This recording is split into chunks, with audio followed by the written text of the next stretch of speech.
G'day everyone, it's Warren from NQ Explorers with another outdoor gear review video. The equipment you're about to see me test and review in the bush today has been sent to me free of charge for this review video.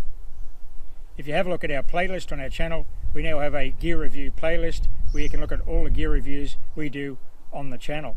We are primarily a metal detecting, relic hunting and adventure channel, but we also do reviews on outdoor equipment that we actually use in the bush on our adventures.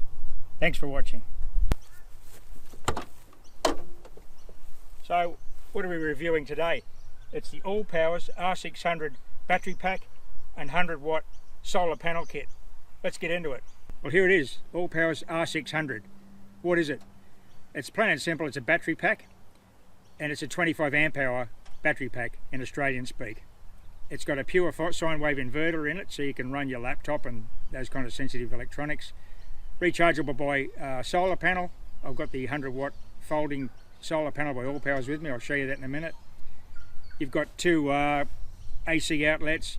You've got charge ports for USB-C and USB-A, and you've got a contact charger on the top here for your smartphone. So it's everything you need for a day in the bush.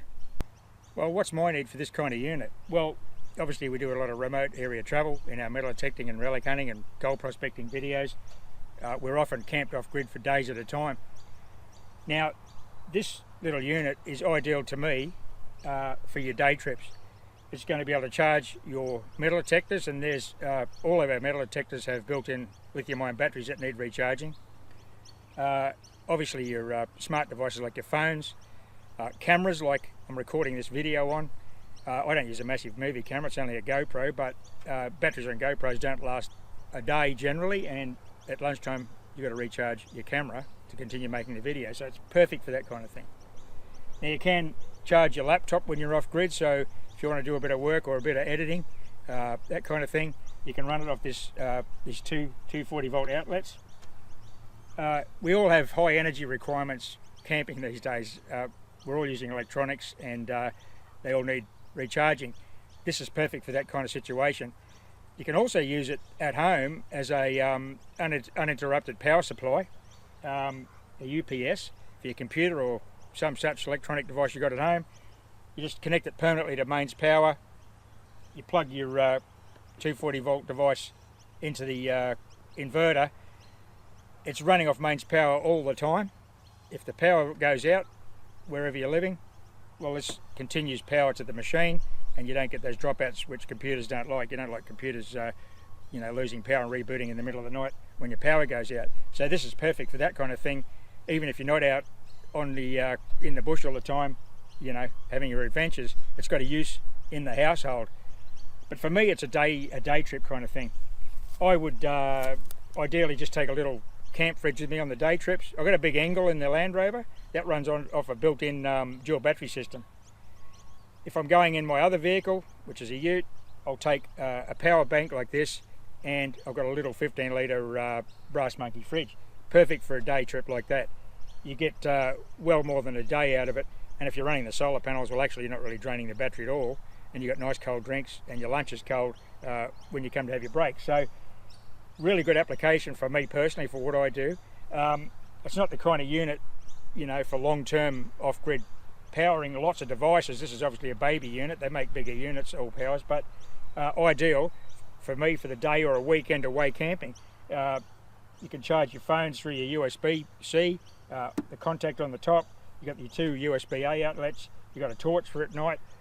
It's got a nice little app, a Bluetooth app, that you can control it and check what the charge is at all times if you feel the need to do that. Personally, I don't really use the app. It works well and it's great, but to me it's just turn it on and use it. It's got a really nice display screen which gives you the charge in the machine at all times and your current draw and your current input. So let's go through the features and have a look at the screen on the machine now. Let's go through the controls and the features of the R600. Okay, we've got a 12 volt outlet there. Here we've got your Australian standard plug, earth plugs, 240 volt outlets to the pure sine wave inverter. And this is your AC on.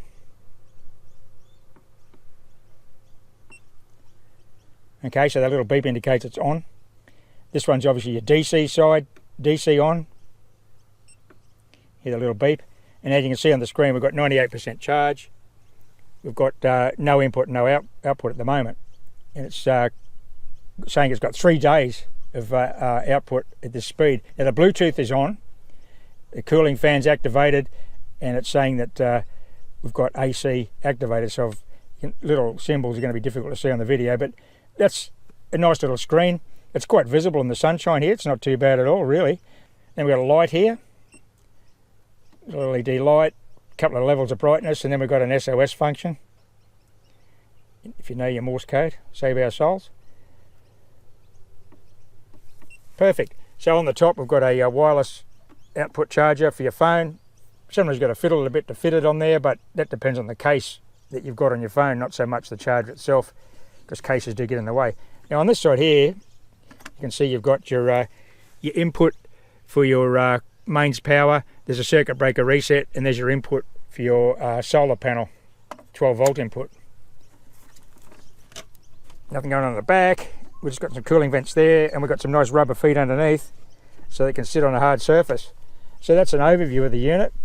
What we'll do now is we'll plug in the little brass monkey fridge and let it run that for a while, and let's see how all that works. Okay, a realistic way that I would use this power bank on a day trip. Get up in the morning, Colin says, let's go metal detecting. I'm not ready. The fridge is hot, nothing's packed, nothing's charged. With the little power bank, I can fire up the fridge, I can run it all day, cold drinks, cold sandwiches at lunchtime. I can charge the metal detectors on the road while I'm on the way out there, and I can also charge the cameras that I'm going to record the trip with. So all that facility is there, and when I get out into the bush, okay, it's drawn down a little bit, I crack out the solar panels and I keep it topped up. Now during the day, things like GoPros do need recharging because the batteries never last a day. Metal detectors not so much. But if we need to charge the phones or any other electronics that we've got with us, we've got this little power bank to do so. Now you can easily get a couple of days running the fridge and charging things off 25 amp hours. In the summer not so much, but definitely you know, spring, autumn sort of weather. And then I've got the facility of the solar panel that I can recharge in the bush anyway. So the current draw is not really a big deal. Yes, you can charge things in your vehicle as you're driving, but here it's so easy to just set everything up on the floor in the back, and you've got multiple outputs to charge multiple devices all at once. Brilliant little system.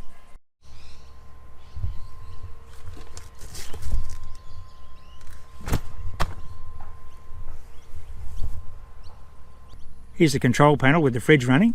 You can see the current draw and the battery state. No worries at all. Good peace of mind, you know how much time you got left on the battery. Gives you that in hours. And as I just said, you can always top it up with the solar panel once you're out in the middle of nowhere. So this is the 100 watt solar panel system that Allpowers provided with the little power bank. Quite lightweight, really well packaged, quality gear. Nice carry handle, well stitched on there. We've got a little pouch on the back here with all your cables, so it's very neat and tidy. Easy to stow in the vehicle. Just a matter of undoing the Velcro, deploying the panels. It's got two little on the back here, if you have a look. These little Velcro attached legs, which is nice. Spin him round, set him up, connect your cables in and you're good to go. Really good lightweight little system. It's easy to transport and store. So in this back pocket, you've obviously got your input cables and your other spare connectors and cables. They're your different cables. You've got different sort of adapters you can use with different systems that you might have deployed in your own vehicle. There's the main input cables for the panel. It's just a matter of clicking all this together, male and female. Now what I do with the other end obviously is plug it into the solar input on the R600. Very easy, simple little system to use. Right, well, here's my ideal daytime setup, day trip, weekend trip, out metal detecting and adventuring. Land Rover obviously. R600, running the little day fridge. I've got cold drinks and I've got lunch in there, and I've got the 100 watt panel inputting into the unit, and it's taking quite a bit of charge at the moment. I'll show you that in a sec on the main screen. And today's not full sunshine, it's just slight high cloud a little bit overcast, but we're still getting good performance from the panels. And there you go, compact, very easy to set up system. So here's the current situation. We've got 24 watts input from the 100 watt panels, and the fridge, which is still cooling down from that initial 18 degrees, is drawing 47 watts. And you can see the blue circle spinning. That's the draw on the battery. We're down to 96%. We've used 2% battery so far in about 10 minutes. Just running the fridge from hot. Normally I'd pre-cool the fridge if I plugged into a little unit like this, but that's awesome. So the output's exceeding the input at the moment, but once that sun comes out from behind the cloud, that'll crank right up that input, and we should just about be at equilibrium. Okay, there it is, the Allpowers R600. What do I think of it? It's a great compact little unit. 25 amp hour batteries, a decent size. It's just under 6 kilos, so it's no weight. I'd still strap it down in the vehicle though while I was travelling. Looks good in the black and silver. They also make it in a beige colour if you prefer that. If you have a look on their website, and I'll put all the links in the description on the video. I love the solar panels. They're lightweight, easy to deploy, easy to connect, instant charge. They're great. And of course the modern panels work in low light conditions really. Ideally full sun, but even today when we've got a 50% cloud cover, no trouble at all charging the unit. What I would like to see in these units, and I've reviewed these power banks here in Australia before, is an Anderson plug input. I mean, here in Australia we all use Anderson plugs. That's how all our 12 volt stuff runs pretty much. I might have to MacGyver up the cable and put an Anderson plug on it, but otherwise it's quite usable in its current form, of course. I've got really no criticisms of the unit. Performs flawlessly. The phone charger is great, the contact charger. I've just got a poverty pack old iPhone 8 in a simple case, and it bangs straight away. It's charging the phone. And no trouble using it as a UPS at home. That's a really good feature if you've got a computer that doesn't like getting turned on and off when there's a power outage. You can set it up at home when it's not on in the bush as your ups for your home computer. So all in all, that's a great little unit. It's a great day unit, it's a great weekend camping unit, and it's just a handy thing to have in the car at all times, because we do have in the modern world a lot of need for off-grid power. So that's the Allpowers R600 portable power bank. Thanks for watching.